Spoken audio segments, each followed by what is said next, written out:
Então, seja todo bem-vindo aqui no canal de Lições Bíblicas com Rose. Estou aqui mais uma vez para estar trazendo aqui as lições bíblicas dos adultos. E esta lição, que é a lição de número 7 do primeiro trimestre de 2025. O título desta lição que nós estamos estudando é Em Defesa da Fé Cristã, combatendo as antigas heresias que se apresentam com novas aparências. E o assunto dessa lição é de número 7, traz as naturezas humana e divina de Jesus. E hoje nós vamos estudar o tópico 2 desta lição de número 7, do primeiro trimestre de 2025. Já trouxe o tópico 1 da lição e hoje nós vamos para o nosso tópico 2. Eu te convido para que nós vamos fazer a nossa leitura e que você também tire as suas conclusões, assim como eu também, a gente aprende um com os outros. Vamos lá? Tópico 2 diz: as heresias contra o ensino bíblico da dupla natureza de Jesus. O item 1. Quem foi Nestório? Ele foi bispo de Constantinopla em 428 a 431.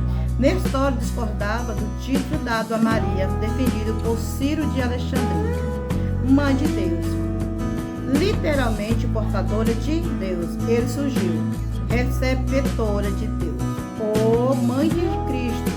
Sim, Maria é mãe do Jesus humano e não mãe de Deus, visto que Deus o é eterno. A expressão adotada por Cirilo era uma contradição em si mesma, embora a posição de Nestório fosse bíblica e teologicamente correta.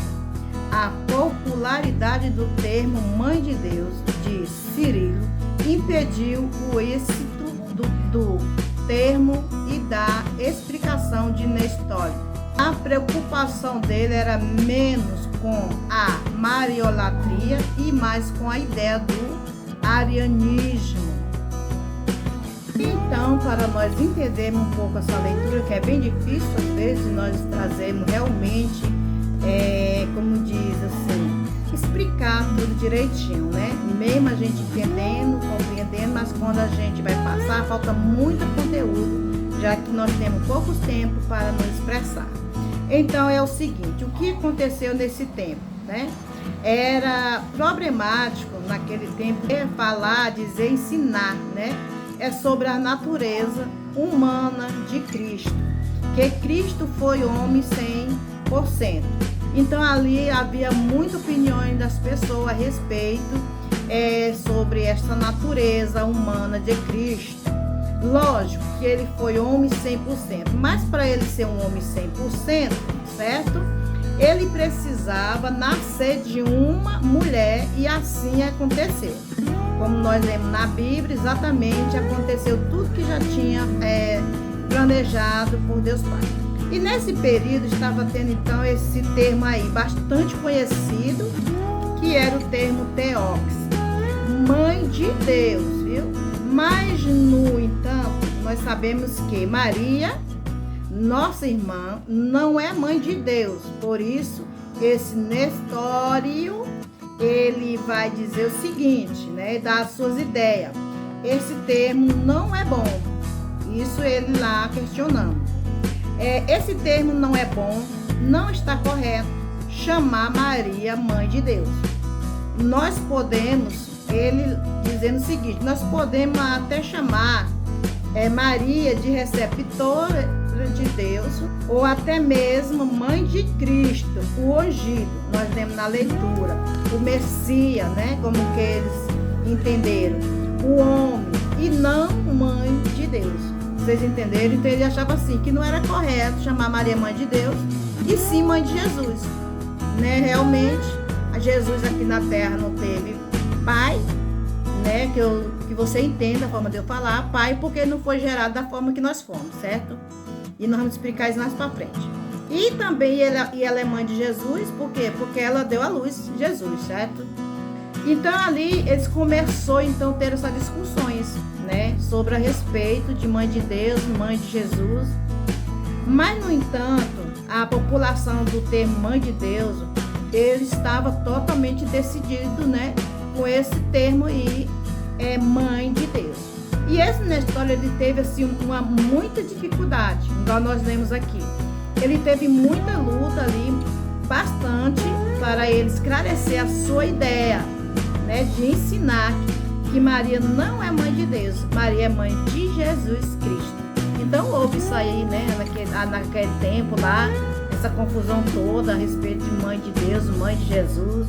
E a sua opinião? Qual é a sua opinião? É mãe de Deus ou mãe de Jesus? Responda aí, tá bom? Então vamos nós aqui para o nosso item 2.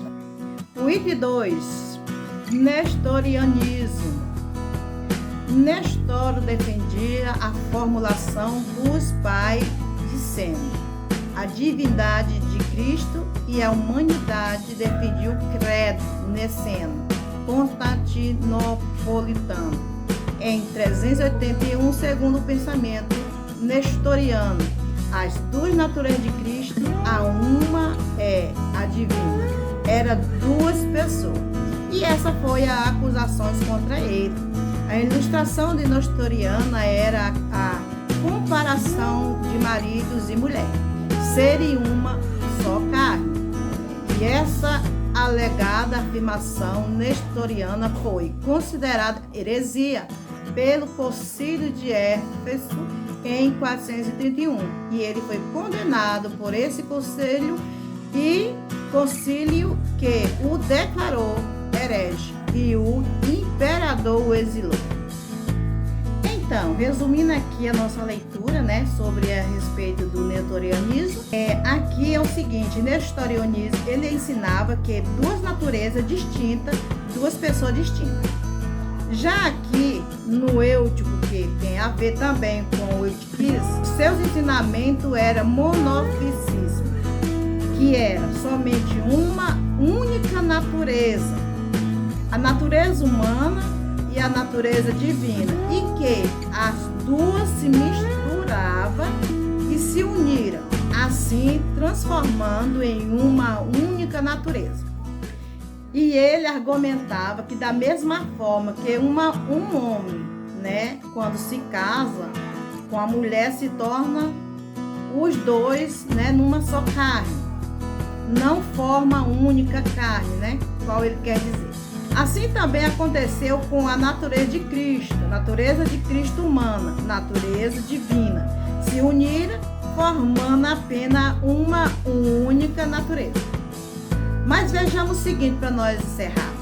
Segundo a Bíblia, o Senhor Jesus, ele é perfeito quanto à divindade e perfeito quanto à humanidade. Amém? E em Romanos 9, verso 5, também está aqui para nós lermos.